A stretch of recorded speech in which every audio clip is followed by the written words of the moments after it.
ಗಂಗಾಲಕ್ಷ್ಮೀ ಬಾರಮ್ಮ. ದಯವಿಟ್ಟು ಹೇಳಿ, ನಿಮಗೆ ಕೈ ಮುಗಿತೀನಿ. ಆ ಮೃತ್ಯು ಕಂಟಕಕ್ಕೆ ಪರಿಹಾರ ಏನು ಅಂತ ಹೇಳಿ. ನೀನ್ ಯಾರಮ್ಮ? ನಾನು ಈ ಪ್ರಶ್ನೆನ ಆ ಹುಡುಗನ ಹೆಂಡತಿ ಕೇಳಬೇಕು. ನಾನು ಹೇಳೋ ಪರಿಹಾರದ ಸೂತ್ರನ ಆ ಹುಡುಗನ ಹೆಂಡತಿನೇ ತನ್ನ ಕೈಯಾರೆ ಮಾಡಬೇಕು. ಇದನ್ನ ನಾನು ನಿನಗೆ ಹೇಳೇನು ಪ್ರಯೋಜನ? ಅವ್ರ ಸೊಸೆನ ಕರ್ಕೊಂಬಂದಿಲ್ಲ. ನೀವು ಹೇಳೋದನ್ನ ಕೇಳಿ ಗಾಬರಿ ಆಗ್ಬೋದು ಅಂತ, ಅದಕ್ಕೆ ನನ್ನನ್ನು ಕರ್ಕೊಂಬಂದ್ರು. ಪರಿಹಾರಕ್ಕೆ ಏನು ಮಾಡಬೇಕು ಅಂತ ಹೇಳಿ ನಾನೋಗಿ ಅವ್ರಿಗೆ ಹೇಳ್ತೀನಿ. ಜೀವಮಾನ ಪೂರ್ತಿ ಸತ್ಯ ಏನು ಅಂತ ಹುಡುಕ್ತಾ ಹೊರಟವನಿಗೆ ಸುಳ್ಳು ಯಾವುದು ಅಂತ ಅರ್ಥ ಆಗಲ್ವ ಅಮ್ಮ?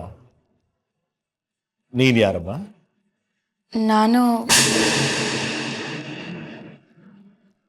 ನಾನು ಅವ್ರ ಮನೆ ಕೆಲಸದವಳು. ಮನೆಯ ಮಹಾಲಕ್ಷ್ಮಿ ಮನೆ ಕೆಲಸದವಳು ಆಗಬಹುದು. ಗುರುಗಳೇ, ನಂಗೆ ಅನ್ನ ನೆರಳು ಕೊಟ್ಟು ಮನೆ ಋಣ ತೀರಿಸ್ಬೇಕು. ದಯವಿಟ್ಟು ಸಮಸ್ಯೆಗೆ ಪರಿಹಾರ ಏನು ಅಂತ ಹೇಳಿ. ನಿಮ್ಮ ಕಾಲಕ್ಕೆ ಬೀಳ್ತೀನಿ. ದೇವಿ ಸನ್ನಿಧಿಗೆ ಬಂದಿದ್ದಿ. ನಂಬಿ ಬಂದವ್ರನ್ನ ದೇವಿ ಯಾವತ್ತೂ ಕೈ ಬಿಡಲ್ಲ. ಮನುಷ್ಯ ಮಾತ್ರನಾದ ನಾನು ನಿನ್ನ ಸಮಸ್ಯೆಗೆ ಪರಿಹಾರ ಹೇಳ್ತಾ ಇಲ್ಲ. ನನ್ನ ಮೂಲಕ, ನನ್ನ ಮಾತುಗಳ ಮೂಲಕ ದೇವಿನೇ ನಿನಗೆ ಪರಿಹಾರ ಸೂಚಿಸ್ತಾ ಇದ್ದಾಳೆ. ಹೆದರ್ಕೋಬೇಡ ಬಾಬು. ನಾನು ನಿನ್ನನ್ನ ಯಾವ ಪ್ರಶ್ನೆನೂ ಕೇಳಲ್ಲ. ನಿನ್ನ ಸಮಸ್ಯೆಗೆ ಪರಿಹಾರ ಮಾತ್ರ ಸೂಚಿಸ್ತೇನೆ. Good morning everyone. ಈಗಾಗಲೇ ನಿಮಗೆಲ್ಲ ಗೊತ್ತಿರೋ ಹಾಗೆ ಸಿದ್ಧಾರ್ಥ್ ನಮ್ಮ ಕಂಪ್ನಿ ಜೊತೆ ಟೈ ಅಪ್ ಮಾಡಿಕೊಂಡು ಹೊಸ ಬಿಸ್ನೆಸ್ ಶುರು ಮಾಡ್ತಿದ್ದಾರೆ. ಅದ್ರ ಬಗ್ಗೆ ಬಿಸ್ನೆಸ್ ಪ್ಲಾನ್ಸ್ ಎಲ್ಲ ಅವರೇ ಎಕ್ಸ್ಪ್ಲೇನ್ ಮಾಡ್ತಾರೆ. ಯಾವುದೇ ರೀತಿ ಕನ್ಸರ್ನ್ ಅಥವಾ ಕಂಪ್ಲೇಂಟ್ಸ್ ಇದ್ರೆ ದಯವಿಟ್ಟು ನನಗೆ ಹೇಳಿ. ಇಷ್ಟು ದಿನ ನಮ್ಗೆ ಹೇಗೆ ಕೋಆಪ್ರೇಟ್ ಮಾಡಿದ್ರೋ ಸಿದ್ಧಾರ್ಥ್ಗೂ ಹಾಗೆ ಕೋಆಪ್ರೇಟ್ ಮಾಡಿ.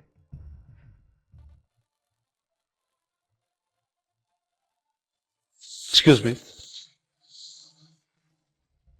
ಹಲೋ ಅಮ್ಮ, ಒಂದು ಇಂಪಾರ್ಟೆಂಟ್ ಮೀಟಿಂಗಲ್ಲಿ ಇದ್ದೀನಿ. ಒಂದು 10 ನಿಮಿಷ ಬಿಟ್ಟು ಕಾಲ್ ಮಾಡ್ತೀಯಾ? ಇಲ್ಲಾಂದ್ರೆ ಮೀಟಿಂಗ್ ಮುಗಿತಿದ್ದಂಗೆ ನಾನೇ ಕಾಲ್ ಮಾಡ್ತೀನಿ. ನೋಡು, ಅದೆಂಥ ಇಂಪಾರ್ಟೆಂಟ್ ಮೀಟಿಂಗೇ ಆಗಿರಲಿ, ನೀನು ಇವಾಗಲೇ ಎಲ್ಲ ಬಿಟ್ಟು ಮನೆಗೆ ಬಾ. ಈಗಲೇ ಅಂದರೆ ಈಗಿಂದೀಗಲೇ. ಅರ್ಥ ಆಯ್ತಾ? ಅಮ್ಮ, ನಿನ್ನ ವಾಯ್ಸ್ ಯಾಕೆ ಈ ಥರ ಇದೆ? ಅಪ್ಸೆಟ್ ಆಗಿದೆಯಾ? ಮೀಟಿಂಗ್ ಮುಗಿತಿದ್ದಂಗೆ ಬರ್ತೀನಿ, ಓಕೆ? ನಾನು ಈಗಲೇ ಬಾ ಅಂತ ಅಂದೆ ಅಲ್ವಾ? ಅರ್ಥ ಆಗಲ್ವಾ ಈಗಲೇ ಅಂದ್ರೆ? ನೋಡು, ನೀನು ಈಗಲೇ ಬರ್ತೀಯೋ ಅಥವಾ ನಾನು ಆಫೀಸಿಗೆ ಬರಲೋ, ಎರಡರಲ್ಲೊಂದು. ಬೇಡಮ್ಮ, ನಾನೇ ಬರ್ತೀನಿ. ಈಗಲೇ ಹೊರಟೆ. ಚಂದು, ಏನಾಯ್ತು? ಯಾರ್ದು ಫೋನು? ಅಮ್ಮ ಕಾಲ್ ಮಾಡಿದ್ರು ಸಿದ್ದು. ತುಂಬ ಅಪ್ಸೆಟ್ ಆಗ್ಯಾರ. ಈಗಲೇ ಮನೆಗೆ ಬಾ ಅಂತಿದ್ರು. ಯಾಕೆ ಅಂತ ಗೊತ್ತಿಲ್ಲ. ಮೀಟಿಂಗ್ ಮುಗಿಸಿ ಬರ್ತೀನಿ ಅಂದ್ರು ಕೇಳ್ತಾ ಇಲ್ಲ. ಚಂದು, ಪರವಾಗಿಲ್ಲ, ಮೀಟಿಂಗ್ನ ನಾನು ಕಂಟಿನ್ಯೂ ಮಾಡ್ತೀನಿ. ನಿಮ್ಮ ಮನೆಗೆ ಹೊರಡು. ಗಂಡನಿಗೆ ಮೃತ್ಯು ಕಂಟಕ ಅಂತ ಇದ್ರೆ ನಿನ್ನೆ ನಾಳೆಗಳನ್ನ ಅರ್ಥ ಮಾಡಿಕೊಂಡ ದೇವಿಗೆ ಎಲ್ಲರ ಕಷ್ಟಗಳನ್ನ ಪರಿಹಾರ ಮಾಡೋ ಶಕ್ತಿ ಇದೆ. ಗಂಡನ ಮೃತ್ಯು ಕಂಟಕ ಪರಿಹಾರ ಆಗಬೇಕು ಅಂದ್ರೆ ಮಂಗಳಗೌರಿ ವ್ರತವನ್ನ ಮಾಡಬೇಕು. ಗುರುಗಳೇ, ನೀವೇನು ಮಾಡಬೇಕು ಅಂತ ಹೇಳಿದ್ರೆ ನಾನು ಅದನ್ನೇ ಮಾಡಿಸ್ತೀನಿ. ಶ್ರಾವಣ ಮಾಸದಲ್ಲಿ ಬರತಕ್ಕಂಥ ಪ್ರತಿ ಮಂಗಳವಾರ ಮಂಗಳಗೌರಿನ ಪ್ರತಿಷ್ಠಾಪನೆ ಮಾಡಿ ಪೂಜೆ ಮಾಡಬೇಕು. ಕಡೇ ಮಂಗಳವಾರ ಉಪವಾಸ ಇದ್ದು ದೇವಿಗೆ ಪೂಜೆ ಮಾಡಿ ಗಂಡ ಊಟ ಮಾಡಿದ ತಟ್ಟೆಯಲ್ಲೇ ಹೆಂಡತಿ ಊಟ ಮಾಡಬೇಕು. ಗಂಡನ ಕಾಲಿಗೆ ಬಿದ್ದು ಆಶೀರ್ವಾದ ಪಡಿಬೇಕು. ಗಂಡ ಆಶೀರ್ವಾದ ಮಾಡಿದ್ರೆ ಹೆಂಡತಿ ಸೌಭಾಗ್ಯವತಿ ಆಗ್ತಾಳೆ, ಸದಾ ಕುಂಕುಮಧಾರಿ ಆಗ್ತಾಳೆ. ಈ ಪೂಜೆ ಮಾಡಿದ್ರೆ ನೀನು ಹೇಳ್ತಾ ಇರೋ ಹುಡುಗನ ಮೃತ್ಯು ಕಂಟಕ ದೂರ ಆಗತ್ತೆ ಮಗು. ನೀವು ಹೇಳ್ದಂಗೆ ಪೂಜೆ ವ್ರತ ಮಾಡಿಸ್ತೀನಿ ಗುರುಗಳೇ. ದೀರ್ಘ ಸುಮಂಗಲಿ ಭವ. ಗುರುಗಳೇ, ನಿಮಗೆ ದಕ್ಷಿಣೆ ಕೊಡೋಕ್ಕೆ ನನ್ನ ತವ ಏನೂ ಇಲ್ಲ. ಬೇಡ ಕಂದ, ದಕ್ಷಿಣೆ ಕೊಡೋಕ್ಕಾಗದೇ ಇದ್ರೂ ಪರವಾಗಿ ದೇವರಿಗೆ ಪ್ರದಕ್ಷಿಣೆ ಹಾಕು, ಅಷ್ಟೇ ಸಾಕು.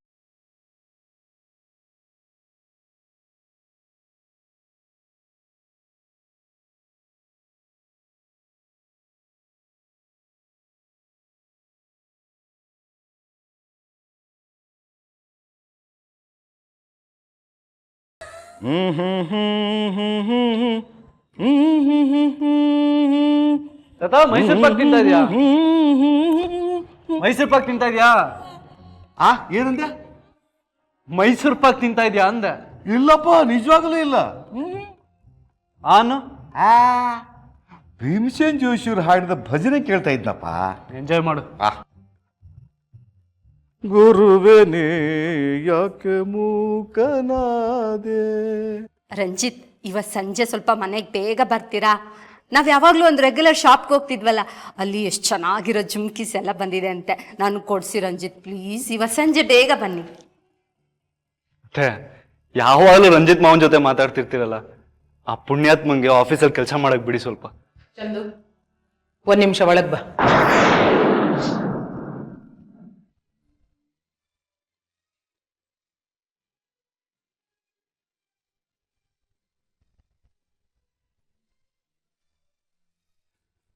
ಏನಾಯ್ತಮ್ಮ ಅಷ್ಟು ಅರ್ಜೆಂಟಾಗಿ ಕರೆದೆ?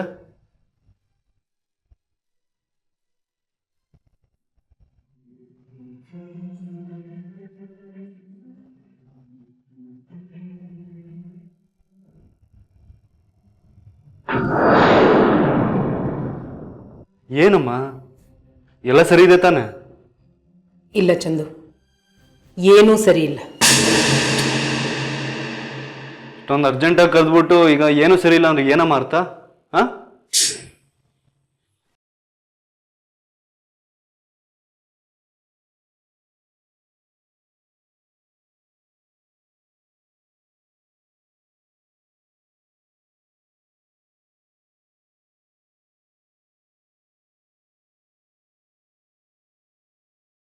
ನೀನು ಕಡೆಗೂ ಅಪ್ಪ ಮಾಡಿದ ತಪ್ಪನ್ನೇ ಮಾಡ್ಬಿಟ್ಯಾ?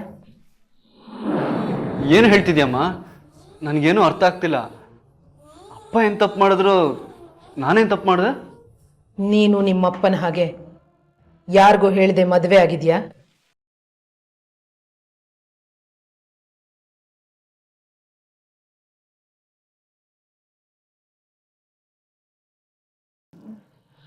ನಾನು ನಿಮ್ಮಮ್ಮ, ತಾಯಿ ಹತ್ರ ಮಗ ಸುಳ್ಳು ಹೇಳ್ಬಾರ್ದು. ನನಗೆ ಸತ್ಯ ಏನು ಅಂತ ಗೊತ್ತಾಗ್ಬೇಕು. ಅಮ್ಮನಿಗೆ ಹೇಳು, ನಿನಗೆ ಮದುವೆ ಆಗಿದ್ಯಾ? ಅಮ್ಮ, ನೀನು ಏನು ಹೇಳ್ತಿದ್ಯಾ, ಏನು ಕೇಳ್ತಿದ್ಯಾ? ನನಗೇನು ಅರ್ಥ ಆಗ್ತಿಲ್ಲಮ್ಮ. ಈಗ ಅರ್ಜೆಂಟಾಗಿ ಆಫೀಸಲ್ಲಿ ಕೆಲಸ ಇದೆ, ಅದು ಮುಗಿಸ್ಕೊಂಬಂದು ಸಂಜೆ ಮಾತಾಡೋಣ, ಆಯ್ತಾ? ನನ್ನ ಪ್ರಶ್ನೆಗೆ ಉತ್ತರ ಹೇಳಿದೆ ಒಂದೇ ಒಂದು ಹೆಜ್ಜೆನೂ ಮುಂದಿಡೋ ಹಾಗಿಲ್ಲ. ಇದು ನನ್ನ ಆಜ್ಞೆ. ನಾನು ಕೇಳಿದ ಪ್ರಶ್ನೆ ಅರ್ಥ ಆಯ್ತಲ್ವ ನಿನ್ಗೆ? ನೀನು ಮದ್ವೆ ಆಗಿದೀಯಾ?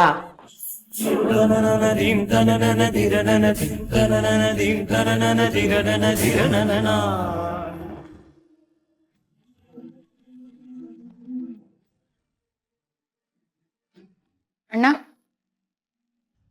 ಚಿನ್ನು, ಬೆಳಗ್ಗೆ ಎಲ್ಲೋಗಿದೆ? ದೇವಸ್ಥಾನಕ್ಕೆ ಹೋಗಿದ್ದೆ ಅಣ್ಣ. ನಾನು ಹೋಗ್ಬಾರ್ದು ಅಂತ ಹೇಳ್ತಿಲ್ಲಮ್ಮ. ಹೋಗೋಕ್ ಮುಂಚೆ ಇಂಥ ಜಾಗಕ್ಕೆ ಹೋಯ್ತಾ ಇದ್ದೀನಿ ಅಂತ ಒಂದು ಮಾತು ಹೇಳೋದು ಬೇಡವಾ? ನಾನು ಹೇಳಬೇಕು ಅಂತಾನೆ ಇದ್ದೆ ಅಣ್ಣ, ಆದರೆ ನಾನು ಬಂದಾಗ ನೀನು ಮನಿಕೊಂಡಿದ್ದೆ. ನಿದ್ದೆ ಮಾಡ್ತಾ ಇರೋನ ಎಬ್ಬಿಸ್ಬಾರ್ದು ಅಂತ ತಾತಮ್ಮ ಹೇಳಿದ್ದು, ಅದಕ್ಕೆ ನಾನು ಎಬ್ಬಿಸ್ಲಿಲ್ಲ. ನಿಮ್ಮ ತಾತಮ್ಮ ನಿನಗೆ ಇಲ್ಲದೆ ಇರೋದನ್ನೆಲ್ಲ ಹೇಳಿದ್ದಾರೆ. ಅದೇ ಆಗಿರೋ ಸಮಸ್ಯೆ ಈಗ. ಸರಿ, ಇದು ನಮ್ಮನ್ನು ಕೊಟ್ಟು ಬಾ. ಸರಿ ಅಣ್ಣ. ಬರೀ ಬಿಸಿ ಬಿಸಿ ಬಿಸಿ.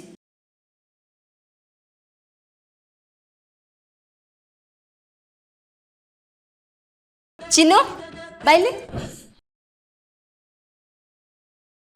ಜ್ಯೂಸ್ ಯಾರಿಗೆ ತಗೊಂಡೋಗ್ತಿದ್ಯಾ? ಅವನ್ಗೆ. ಅದಕ್ಕೆಗಾದ್ರೆ ನೀನೀಗ ಜ್ಯೂಸ್ ತಗೊಂಡು ಹೋಗ್ತಾ ಇರೋದೇ ಒಳ್ಳೇದು. ಯಾಕೆ ಅಂದರೆ ಅಮ್ಮ ಮಗ ಇಬ್ಬರು ಬಾಗಿಲು ಹಾಕ್ಕೊಂಡು ಮಾತಾಡ್ತಿದ್ದಾರೆ. ಅದಕ್ಕೆ ಬಾಗಿಲು ಹಾಕ್ಕೊಂಡು ಮಾತಾಡ್ತಿದ್ದಾರೆ ಅಂದರೆ ಚಂದು ಏನೋ ಮಾಡಬಾರ್ದನ್ನು ಮಾಡಿದ್ದಾನೆ ಅಂತಾನೆ ಅರ್ಥ. ಯಾಕೆ ಚಿಕ್ಕಿ ಅಕ್ಕ? ಅಂಥದ್ದೇನಾಗದೆ? ನನಗೂ ಗೊತ್ತಿಲ್ಲ, ಆದರೆ ಅದಕ್ಕೆ ಯಾಕೋ ತುಂಬ ಡಿಸ್ಟರ್ಬ್ ಆಗಿದ್ದಾರೆ. ಅದಕ್ಕೆ ಸಾಮಾನ್ಯವಾಗಿ ಯಾವುದಕ್ಕೂ ತಲೆ ಕೆಡ್ಸ್ಕೊಳ್ಳೋರು ಅಲ್ಲ, ಕೋಪ ಮಾಡ್ಕೊಳ್ಳೋರು ಅಲ್ಲ. ಆದರೆ ಅವ್ರು ಕೋಪ ಮಾಡ್ಕೊಂಡಿದ್ದಾರೆ ಅಂದರೆ ಇವನು ಅದೇನೋ ಮಾಡಬಾರ್ದನ್ನು ಮಾಡಿರ್ತಾನೆ. ಏನು ರಾಮಾಯಣ ಮಾಡಿದಾನೋ ಆ ದೇವರಿಗೆ ಗೊತ್ತು.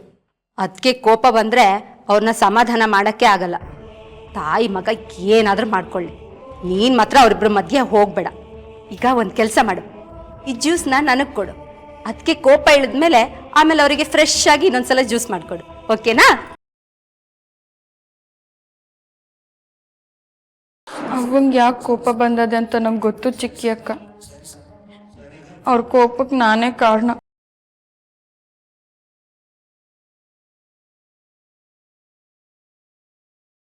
ಏನಮ್ಮ ನೀನು ಕೈ ಅಡ್ಡ ಹಾಕಿದ್ಯಲ್ಲಮ್ಮ? ನನಗೆ ಆಫೀಸಲ್ಲಿ ಅರ್ಜೆಂಟಾಗಿ ಇಂಪಾರ್ಟೆಂಟ್ ಮೀಟಿಂಗ್ ಇದೆ ಅಂತ ಹೇಳ್ತಿದ್ದೀನಿ ತಾನೆ. ನೀನು ನೋಡಿದ್ರೆ ಬೇಡದೇ ಇರೋ ಪ್ರಶ್ನೆಗಳು ಕೇಳ್ತಾ ಇದೆಯಾ? ನನ್ನ ಟೈಮ್ ವೇಸ್ಟ್ ಆಗ್ತಿದೆ. ನಾನು ಅನಗತ್ಯವಾದ ಪ್ರಶ್ನೆಗಳನ್ನ ಕೇಳೋದಿಲ್ಲ, ಅದು ನಿನಗೂ ಚೆನ್ನಾಗಿ ಗೊತ್ತು ಚಂದು. ಸುಮ್ಮನೆ ನನ್ನ ಸಹನೆನ ಕೆಣಕಬೇಡ. ನನ್ನ ಪ್ರಶ್ನೆಗೆ ಉತ್ತರ ಬೇಕು ಅಷ್ಟೇ ನನಗೆ. ನಿನ್ನ ಮದುವೆ ಆಗಿದೆಯಾ? ನಾನು ಮದುವೆ ಆಗಿದ್ದೀನಿ ಅಂತ ನೀನು ಯಾವ ಅವಿವೇಕ ಹೇಳಿದ್ದು? ಅದನ್ನು ಹೇಳಿದ್ದು ಯಾರೋ ಅವಿವೇಕಿ ಅಲ್ಲ, ಒಬ್ಬ ಆಕಾಶ ಜ್ಞಾನಿ, ಪಂಡಿತ್ ವೆಂಕಟರಮಣ ಶಾಸ್ತ್ರಿಗಳು. ಓ ಅವರಾ? ಅವ್ರನ್ನ ಭೇಟಿ ಆಗಕ್ಕೆ ಯಾವುದೋ ಹಳ್ಳಿಗೆ ಹೋಗಿದ್ವಲ್ಲ, ಅವರೇ ತಾನೆ?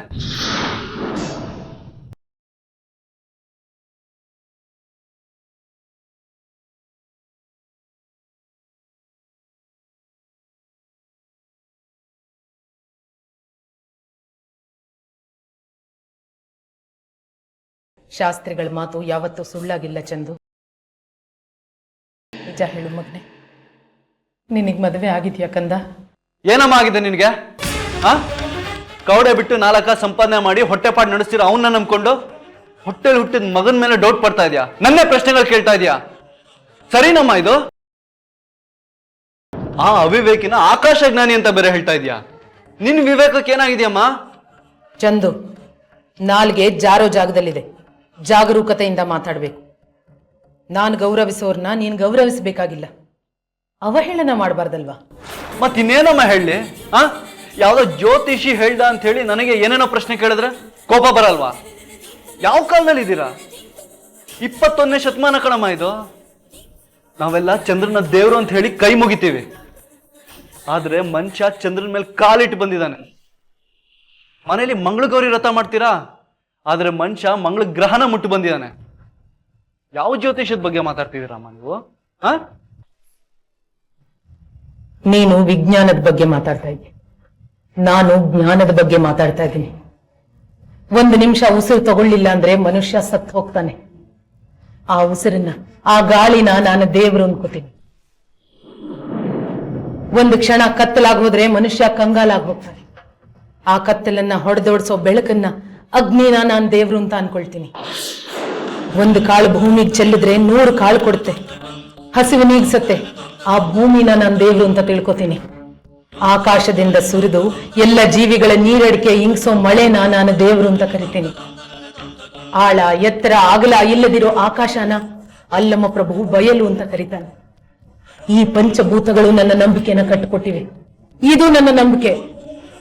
ನಿನ್ನ ಪುಸ್ತಕದ ಬದನೆಕಾಯಿ ನಿನಗೇನು ಹೇಳ್ಕೊಟ್ಟಿದ್ಯೋ ನನಗೆ ಗೊತ್ತಿಲ್ಲ. ವೆಂಕಟರಮಣ ಶಾಸ್ತ್ರಿಗಳು ನಿನ್ನ ಮದುವೆ ಆಗಿ 9 ಹುಣ್ಣಿಮೆ ಕಳೆದಿವೆ ಅಂತ ಹೇಳಿದ್ದಾರೆ. ಇಲ್ಲಿವರೆಗೂ ಅವರು ಯಾವ ಮಾತು ಸುಳ್ಳಾಗಿಲ್ಲ. ನಿಜ ಹೇಳು ಮಗನೆ, ನಿನ್ನ ಮದುವೆ ಆಗಿದ್ಯಾ? ನಿನ್ನ ಮದುವೆ ಆಗಿದ್ಯಾ?